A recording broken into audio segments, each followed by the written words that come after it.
और व्यूअर्स क्या हाल है आपके। तो आज हम लोग बात करने वाले गैप स्ट्रेटेजी। बहुत सारे कमेंट आ रहे थे इस टॉपिक से रिलेटेड, तो इस पे वीडियो बनाना बनता था। ठीक है, तो ये वीडियो हम आपके लिटरेचर के पेपर होने के बाद बना रहे हैं। तो लिटरेचर का पेपर का स्ट्रेटेजी देने का कोई मतलब बनता नहीं है। ठीक है, और उसमें वैसे भी आपके पास बहुत ज्यादा कम गैप था, 1 से 2 दिन का ही गैप था, तो उसमें आपको बेसिकली लिटरेचर के ऊपर ही फोकस करना था और उसमें एक्सेल करना था। तो आपका एग्जाम अच्छा गया होगा और हमको लगता है जैसा गया होगा आप बता देना हमको, ठीक है, कमेंट में। तो अभी शुरू करते हैं हमारा टॉपिक। वीडियो शुरू से लेकर अंत तक जरूर देखना, ताकि आपको एक अच्छा ब्रीफ आइडिया तो मिल ही जाए कि भाई असल में आपको गैप्स को यूज कैसे करना है। ठीक है, क्योंकि हमारा रूल नंबर 1 भी यही कहता है कि exams are won in the gaps, not in the exam hall. अब आपको ये कोड पढ़ के शायद कुछ समझ में ना आ रहा हो, बट हम आपको बता दें कि देखो, आप एग्जाम हॉल में कुछ अलग नहीं कर सकते। एग्जाम हॉल में आप जो भी करते हो वो बस आपका रिफ्लेक्शन होता है कि आप क्या प्रिपरेशन करके आए हो। अगर आपका प्रिपरेशन बहुत अच्छा होगा तो आपका एग्जाम हॉल में आप जो भी लिखोगे वो बहुत अच्छा होने वाला है। आप प्रिपरेशन बहुत ज्यादा खराब करके और एग्जाम हॉल में सोच रहे भाई आज छोड़ देंगे, तो वो पॉसिबल नहीं है। ठीक है, तो अब गैप्स ही बचता है हमारे एग्जाम से, 1-2 दिन ही जो बचता है उसमें ही आप कुछ अच्छा कर सकते हो या फिर अपना कुछ खराब कर सकते हो। तो उसको आप अच्छा से और अच्छा कैसे कर सकते हो उसके बारे में बात करेंगे। ठीक, तो अब आपका जो अगला पेपर है वो है मैथ्स। और मैथ्स हमारा 4 मार्च को है।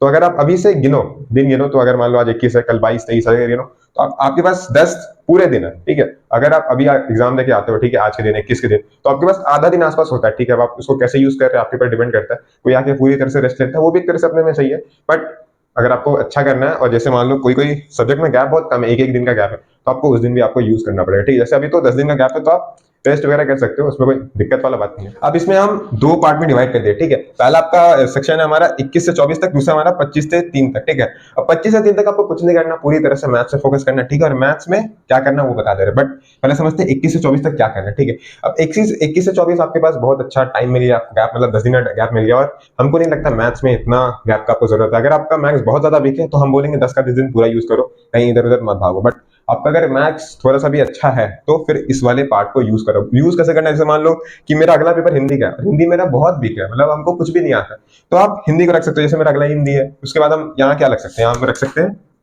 यहाँ हम रख लेंगे अपना हिंदी और हिस्ट्री।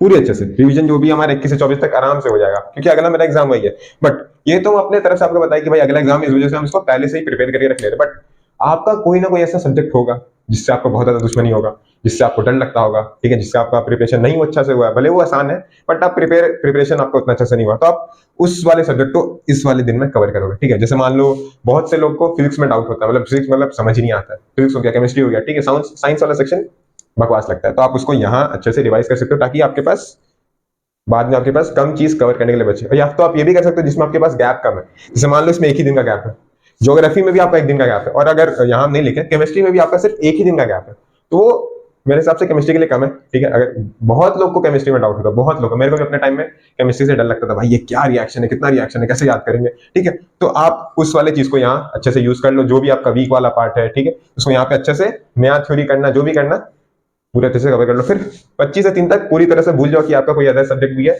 सिर्फ आपका मैथ्स एक सब्जेक्ट है और आपको उसी पे फोकस करके पढ़ना है। ठीक है, मैथ्स में आपको क्या करना है, हर एक दिन एक सैंपल पेपर लगाना है, क्योंकि मैथ्स ही एक ऐसा सब्जेक्ट होता है जिसमें कैलकुलेशन वगैरह होता है। ठीक है, मतलब ज्यादा कैलकुलेशन होता है, उसमें लेंदी पेपर आने का चांसेस बहुत ज्यादा रहता है। ठीक है, तो उसमें क्या होता है कि आपके आसान आसान सम जो होता है ना वो भी छूट सकते हैं, तो उसमें आपको टाइम मैनेजमेंट अच्छे से आना चाहिए। तो उस वजह से आप बोलेंगे कि भाई रोज 25, अगर आपको अच्छा से आपका जो भी सिलेबस कवरेज हो चुका है, ठीक है, सिलेबस वगैरह सब खत्म हो चुका है, तो 25 से लेके आपका 3 तक आप सारे एक एक सैंपल पेपर करो, मतलब 3 तक नहीं, 2 दिन आपको छोड़ देना लास्ट के, मान लो 1 तक आपने पूरी तरह से सैंपल पेपर किया, आपको टाइम मैनेजमेंट आ जाएगा कि भाई कितने टाइम में मेरे को ये कवर करना है, सेक्शन ए सेक्शन बी जो भी है समझ में आ जाएगा। उसके बाद आपके जो 2 दिन बचते ना, 2 दिन में आपको ज्यादा आपका मतलब नहीं होता, प्रेशर नहीं लेना, आराम से जो जो हाई वेटेज चैप्टर्स है ना, हाई वेटेज टॉपिक्स हो गया, पीवाईक्यू हो गया, ठीक है, इसके बारे में हम इसके ऊपर एक वीडियो ला देंगे। ठीक है, ताकि आपको मालूम चल जाएगा कि आपको किस तरह के सवाल आने वाले पेपर में। ठीक है, तो आप वो वाले सिर्फ सॉल्व करेंगे, आप कहीं से भी ऑनलाइन सर्च मारोगे आपको मिल जाएगा।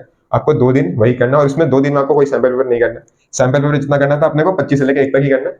उसके बाद बचे दिन में हमको हाई वेटेज पीवाईक्यू वगैरह, या फिर जो आपका वीक टॉपिक है जिसमें आप बहुत ज्यादा गलती कर रहे थे, उसका फॉर्मूला रिवाइज हो गया, उस पर कॉन्सेप्ट बिल्डिंग या फिर और क्वेश्चन लगा सकते हैं उस पर। ठीक, अब एक और चीज में ये कि भाई आपका क्वेश्चन वगैरह जो ना वो हर साल रिपीट होता है।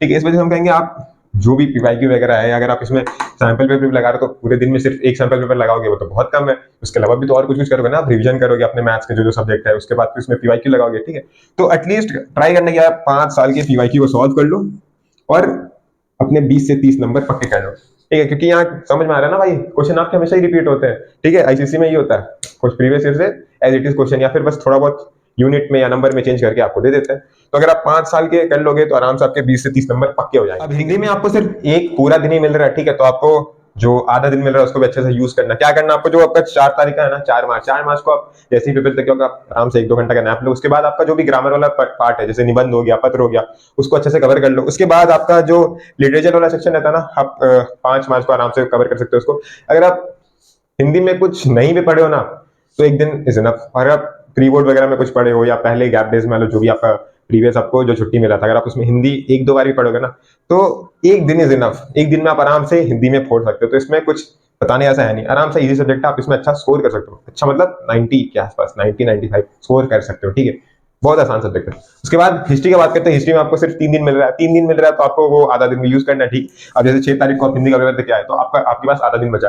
आधा दिन को भी अच्छे से यूज करना। कैसे यूज करना, आप आएंगे पेपर देके आओगे, आराम से 1-2 घंटा का नैप लेना। नैप लेने के बाद आपको पढ़ने बैठ जाना, सिंपल। अब क्या करना आपको, 6 से 7 तारीख तक आपको क्या करना, हिस्ट्री का जो भी चैप्टर है उसको अच्छे से रिवाइज करना है, ठीक है। अब हिस्ट्री में आपको कैसे रिवाइज करना बता रहे हैं। जैसे मान लो आप कोई भी एक टॉपिक पकड़े जो आपको पैराग्राफ वाइज में है, ठीक है, उसको बुलेट पॉइंट्स में तोड़ दो। इस पैराग्राफ में मतलब इतना बड़ा पैराग्राफ है, उसको ना 2-3 पॉइंट में बुलेट पॉइंट में तोड़ दो। एक लाइन बात खत्म। और इस तरह से रिवाइज करो ताकि आप ये सब चीज ना एज इट इज अगर आप अपने पेपर में यूज करोगे ना, आपको बहुत अच्छा से नंबर मिलेगा। और बुलेट पॉइंट और पैराग्राफ में क्या अंतर होता है, इसको कैसे यूज करना, कब बुलेट पॉइंट यूज करना और कब पैराग्राफ में लिखना है, इसके ऊपर हम पेपर प्रेजेंटेशन करके एक मेरा वीडियो उसके ऊपर हम बताए हैं। तो आप आई बटन पे दिख रहा होगा या फिर नीचे आपको डिस्क्रिप्शन मिल जाएगा, आप जाके वो चेकआउट कर लेना, ताकि आप वो सब वीडियो देखोगे और वो सब ट्रिक को यूज करोगे पेपर में, तो आपका अच्छा खासा नंबर मुट्ठी में आ जाएगा, ठीक है। और उसके बाद आपको 8 तारीख को सिविक्स करना है। सिविक्स में भी आपको वही बुलेट पॉइंट्स वाला चीज को यूज करना है। फिर 9 को आपको सिर्फ पीवाईक्यू सॉल्व करना है। आपको कुछ ऐसा चैप्टर रिवाइज नहीं करना, सिर्फ पीवाईक्यू लगाओ, क्वेश्चन लगाओ, ठीक है। और पीवाईक्यू भी ऐसे लगाना कि आप एग्जाम का आंसर लिख रहे हो। आपने एक क्वेश्चन देखा, आप आंसर ऐसा लिखो कि हाँ ये मेरा बोर्ड का आंसर है, बोर्ड वाले इसको चेक करेंगे, उस हिसाब से लिखो भाई। इतना जो भी हैंडराइटिंग मेंटेन करना उसी में प्रैक्टिस होगा, ठीक है। उसको करना, फिर पॉइंट वाइज लिखना, ठीक है, फिर चेक करना अपने हिसाब से, ठीक। फिर उसके बाद हाँ हाईलाइट वगैरह इंपॉर्टेंट पॉइंट्स, ये सारा चीज जो भी है ना कि आपको कैसे हाईलाइट करना है, पेंसिल से हाईलाइट करना। बहुत लोग पेन, कलर पेन लेके चल जाते हैं, लाल से करते हैं, ब्लू से करते हैं, नहीं करना है वो। तो ये सारा चीज आपको वो पेपर प्रेजेंटेशन में मिल जाएगा, चेकआउट कर लेना उसको, ठीक। फिर ज्योग्राफी में सिर्फ एक दिन का गैप मिल रहा है। अब ज्योग्राफी एक ऐसा सब्जेक्ट है कि अगर आपका वो स्ट्रॉन्ग है तो एक दिन इज इनफ, बट अगर आपका वो वीक है तो एक दिन इज नॉट इनफ। एक दिन में आपको उखाड़ नहीं सकते। तो आपको क्या करना है, आपको इसको यहाँ यूज करना है 21 से 24 वाले दिन में, इसको अच्छे से पकड़ मजबूत कर लेना है। अब क्या करना है, आपको 10 तारीख को भी यूज करना है। भाई एक दिन का गैप मिल रहा है तो एक दिन में तो पूरा अच्छे से कवर नहीं होगा, तो 10 का आधा दिन आपको यूज करना। आधा दिन में क्या करना, आपको जितना भी मैप्स है, टोपोग्राफी हो गया, फिर आपके साथ वो इजी चैप्टर्स जो आपको लगता है बहुत ज्यादा आसान है या फिर आपको वो बहुत अच्छे से आता है, तो आपको वो वाली चीज को रिवाइज करना है 10 तारीख को। वो एक चैप्टर हो सकता है, 2 चैप्टर हो सकता है, ठीक। 11 तारीख थोड़ा हेक्टिक होने वाला आपका। क्यों? 11 तारीख को आपको जितना भी आपका बचा हुआ ज्योग्राफी का चैप्टर है उसको कवर करना है। कवर करने के बाद आपको सीधे पीवाईक्यू की तरफ जाना है, पीवाईक्यू सॉल्व करना है, ठीक है। सारे जो भी आपको देखना है कि भाई इंपॉर्टेंट टॉपिक्स कौन कौन से है वो अच्छे से करना आपको, ठीक। तो 11 तारीख आपके लिए हेक्टिक होने वाला, बट पेपर आपका वर्तित होगा 12 तारीख को, ठीक, अगर आप मैनेज कर लोगे तो। फिर क्या देखते हैं, फिजिक्स में आपको 4 दिन का गैप मिल रहा है। और टू बी ऑनेस्ट, अगर आपका फिजिक्स बहुत अच्छा है तो 4 दिन इज मोर देन इनफ। और अगर आपको कुछ भी नहीं आता, फिजिक्स आपको टफ लगता है या मीडियम लगता है, तो 4 दिन इज मोर देन इनफ, ठीक है। 4 दिन आप आराम से अच्छा स्कोर कर सकते हो फिजिक्स, मैं बता रहा हूँ, ठीक है। कैसे करना है वो बताता हूँ, ठीक है। जैसे आप 12 तारीख को पेपर देके आए, 12 तारीख को आपको इजी चैप्टर्स उठाने। अगर आपको नहीं पता तो मैं बता दे रहा हूँ कि देखो, रेडियो एक्टिविटी आपका चैप्टर ना बहुत खुद 2 चैप्टर है, बहुत आसान चैप्टर है। फोर्स भी आपका एक आसान चैप्टर है। उसके बाद आपका जो वर्क पावर एनर्जी होता है वो भी बहुत आसान चैप्टर है, उसमें भी ज्यादा कुछ है नहीं। तो आप ये 3 चैप्टर्स 12 को कर सकते हो। फिर 13 से लेकर 14 तक आपको जो बचा हुआ चैप्टर है ना, लाइट हो गया, साउंड हो गया, इलेक्ट्रिसिटी, मैग्नेटिज्म, जो भी आपको वो वाले टॉपिक में कवर कर लेना। आप कैसे कवर करना है, देखो वन शॉट वगैरह देखो, फिर उसका डायरेक्ट क्वेश्चन लगाओ, ठीक है। सिर्फ वन शॉट तक जाओगे और सोचोगे कि मेरा चैप्टर खत्म हो गया, अच्छा फायदा नहीं होगा उससे, मतलब कुछ फायदा नहीं होगा। सिर्फ वीडियो देख के जाओगे मूवी की तरह, तो उसमें कुछ फायदा नहीं है। वीडियो देखो, समझो, जितना आपको समझ आ रहा है, फिर क्वेश्चन प्रैक्टिस करो ताकि आपको जो है चीजें क्लियर हो जाएंगी, ठीक है। तो जो टॉपिक्स मेरे चैनल पे अपलोडेड नहीं है, मतलब जो चैप्टर्स फिजिक्स का अपलोडेड नहीं है, मैं उसके ऊपर एक रिवीजन लेक्चर लेके आ जाऊंगा, मतलब आपके एग्जाम के पॉइंट ऑफ व्यू से, ठीक। रिवीजन लेक्चर ज्यादा बड़ा नहीं होगा, 10 से 20 मिनट तक ही होगा। उसमें मैं सारे टॉपिक्स को कवर करा दूंगा पूरे अच्छे से समराइज करके, ठीक। और उस वीडियो अगर आप कुछ पढ़ोगे तो अच्छे समझ में आ जाएगा, नहीं भी पढ़ोगे तो भी मैं वो वीडियो अगर आप देखोगे तो आपको हल्का नॉलेज मिल जाएगा कि क्या करना क्या नहीं। और कुछ टिप्स भी बता दूंगा कि आपको एग्जाम में कैसे सॉल्व करना है, इस क्वेश्चन को, उस क्वेश्चन को, ठीक। तो अगर आप उसको एज इट इज क्वेश्चन में मतलब एग्जाम में सॉल्व करोगे तो आपके नंबर बढ़े आएंगे। बट सिर्फ वो 10-20 मिनट का वीडियो देख के जाओगे, अगर आप कुछ भी नहीं पढ़े हो तो फायदा नहीं होने वाला, मत देखना, ठीक। वो वीडियो देखने के बाद आपको क्वेश्चन वगैरह सॉल्व करना ही करना है, ठीक। आई विल ट्राई कि मैं सारे चैप्टर्स के ऊपर एक रिवीजन लेक्चर ला दूं, बट अगर मैं टाइम मैनेज कर पाता हूँ तो ही मैं ला पाऊंगा। अगर ऐसा नहीं होता तो ऐसा कोई हम स्टेटमेंट नहीं दे रहे कि हम लाएंगे ही लाएंगे, अगर टाइम मैनेज कर पाते हैं तो जरूर से लाएंगे, ठीक। फिर आपको 15 से 16 क्या करना है, सिंपल पीवाईक्यू सैंपल पेपर जो कर सकते हो करो, ठीक है। और रिवाइज वो करना है कि आपका जो जो कॉन्सेप्ट वीक लग रहा है, क्या जैसे मान लो बहुत लोग को वो ईएमआई वाला जो है ना टॉपिक मैग्नेटिज्म का, उसमें बहुत ज्यादा बच्चों को दिक्कत आता है, तो वो वाला टॉपिक आप रिवाइज कर सकते हो अगर आपको समझ में नहीं आया, ठीक है। और ऐसा भी बहुत सारा टॉपिक होता है फिजिक्स में जो आपको समझ में नहीं आ रहा, तो आप 15 से 16 वही करोगे और क्वेश्चन प्रैक्टिस करते रहोगे उसका, ठीक है, और उस पर कॉन्सेप्ट बिल्ड करते रहोगे, ठीक है। अब आपके कंप्यूटर में सिर्फ एक दिन का ही गैप मिलता है, तो आपको 17 वाले डे को भी अच्छे से यूज करना है। 17 का आपके पास आधा दिन है, और आधा दिन is enough for full theory revision. आपका थ्योरी पार्ट बहुत कम है कंप्यूटर में, तो आप आधा दिन में आराम से इसको कवर कर सकते हो, ठीक है। आपका जो 18वां दिन बचता है, ठीक है, 18 को आपको जितने भी प्रोग्राम से इंपॉर्टेंट प्रोग्राम है, जितने भी आपके स्ट्रिंग हो गया, एरे हो गया, जितने भी लूप्स हो गया, उसको अच्छे से कवर करना है। और जो भी आपका इंपॉर्टेंट प्रोग्राम जैसे आपका फिबोनाची सीरीज हो गया, फिर आपका सॉर्टिंग हो गया, बबल सॉर्ट, सिलेक्शन सॉर्ट, ये सबको अच्छे से कवर करना आपके 18वां दिन में। 18वां दिन आपका हेक्टिक होने वाला अगर आपको कंप्यूटर नहीं आता या टफ लगता है तो, बट मेरी बात मान लो, अगर आप प्रोग्राम अच्छे से सीख गए ना, तो फिर कंप्यूटर और कुछ नहीं है, कंप्यूटर में बहुत अच्छा स्कोर आप कर सकते हो आराम से, इजीली। फिर बात करते हैं केमिस्ट्री। केमिस्ट्री में सिर्फ एक दिन का ही गैप मेरा, और केमिस्ट्री टू बी ऑनेस्ट एक दिन इज कम, मतलब एक दिन कम होता है यार, कम से कम इसमें 2 से 3 दिन तो मिलना चाहिए था, बट एक दिन मिला तो उसको अच्छे से यूज करना। अब एक दिन में आपको आधा दिन 19 का यूज करना ही करना है, आपके पास एक ही दिन है, और ऊपर से केमिस्ट्री ऐसा सब्जेक्ट है, तो आप 19वां दिन को आप ऐसा सब्जेक्ट यूज, मतलब ऐसा चैप्टर पढ़ सकते हो जो बहुत ज्यादा आसान है, या फिर आप उसको पहले कवर किए हो, या फिर वो आपको अच्छे से आता है, ठीक है। तो उसमें जैसे आपका ऑर्गेनिक वाला पार्ट हो गया, जो लास्ट वाला पार्ट है आपका, ठीक, ऑर्गेनिक हो गया। फिर आप जो भी रिएक्शन वाला है ना, एनालिटिकल केमिस्ट्री, उसको आप कर सकते हो, ठीक। फिर उसके बाद आप पीरियोडिक टेबल भी कर सकते हो, वो भी एक आसान चैप्टर है, ठीक है। जितने भी आसान चैप्टर आप 19 को करने वाले, फिर जितना हो सकता है करो, मतलब जितना हो सकता है उतना 19 को करो। ऐसा सोचो मत कि 19 को इतना, 20 को इतना, केमिस्ट्री सब्जेक्ट है, ठीक। तो 19 को आप जितना कर सकते हो, जितना हद तक जा सकते हो जाओ, फिर 20 को आप बचे वाले चीज कर लो, फिर 7 अगर खत्म होते साथ आप पूरे मतलब सैंपल पेपर देख लो एक बार, ठीक, जितने भी क्वेश्चन आपको लग रहे हैं। अगर आप इसमें बना सकते हो सैंपल पेपर तो बना लो, बट पीवाईक्यू वगैरह अच्छे से सॉल्व करना, मतलब रिवाइज भी कर रहे हो ना आप 19 को या 20 को, तो अच्छे से पीवाईक्यू करना है, ठीक है, इंपॉर्टेंट है। उसके बाद आपका लास्ट पेपर है बायोलॉजी का, और 2 दिन इज इनफ आराम से, अगर आप कुछ नहीं भी पढ़ो तो मेरे हिसाब से बायोलॉजी में स्कोर करना इज इनफ। तो आपको 21 का आधा दिन में जो क्या करना है, 21 का आपका जो आधा दिन मिल रहा है पेपर देके आराम से नैप ली, फिर 21 का आपका जितना भी डायग्राम है आपके बायोलॉजी में, जितने भी डायग्राम, सबको अच्छे से तैयार करना है, खुद से बनाना है, वेल लेबल करना है, कहाँ लेबलिंग होगा, कैसे होगा, अच्छे से सीख लेना उसको, ठीक। उसके बाद आपको कोई भी एक चैप्टर उठाना है, उसको रिवाइज कर लेना, आसान चैप्टर, ठीक। ये आपका हो गया 21 वाला दिन। फिर 22 वाले दिन को आपको जो भी बचा हुआ सब्जेक्ट है ना, बचा हुआ चैप्टर, सॉरी, आपको अच्छे से कवर कर लेना, अच्छे से कवर कर लेना बचा हुआ चैप्टर सब। आप अगर आप कुछ नहीं भी पढ़ो तो भी कर सकते हो, ठीक। फिर आपका 23 को आपको सिर्फ को पीवाईक्यू वगैरह सॉल्व करना हो, जो भी आपका वीक कॉन्सेप्ट है या फिर आपको नहीं समझ आ रहा है उसको कवर करना है, और आराम से आप बायोलॉजी में अच्छा स्कोर कर सकते हैं, बहुत इजी सब्जेक्ट है। Well label diagram is equal to instant full marks, ये बायोलॉजी में बहुत अच्छे से यूज होता है, ठीक है। तो अगर आपका डायग्राम बहुत अच्छा से लेवल है तो आपको पूरे नंबर मिलने हैं, अगर आपको 5 नंबर करना तो पूरे 5 नंबर मिलने वाले, तो ये चीज को अवॉइड मत करना, ठीक है। ये बहुत अच्छा चीज होता है, इस वजह से हम बोले कि भाई डायग्राम वगैरह को अच्छे से कर लेना, ठीक है, एक ही सबसे पहले दिन उसको करा लेना, ठीक है।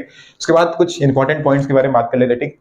तो आपका जो पहला प्रायोरिटी होना चाहिए ना, वो आपका अगला पेपर को होना चाहिए। ऐसा नहीं है कि अगर मान लो आपका कंप्यूटर वीक है तो आप फिजिक्स सही नहीं होता है, सोचने लगे भाई कंप्यूटर में क्या होगा, क्या करे क्या ना करे, तो उससे आपका फिजिक्स वाला पेपर खराब हो जाएगा, वो नहीं करना आपको, ठीक है। आपका जो अगला पेपर है वो आपका पहला प्रायोरिटी होना चाहिए, उसके बाद आपका जो है देखा जाएगा, ठीक है। पहला अगर आपका अगला पेपर फिजिक्स है तो फिजिक्स ही आपका मेन फोकस रहना चाहिए, ठीक।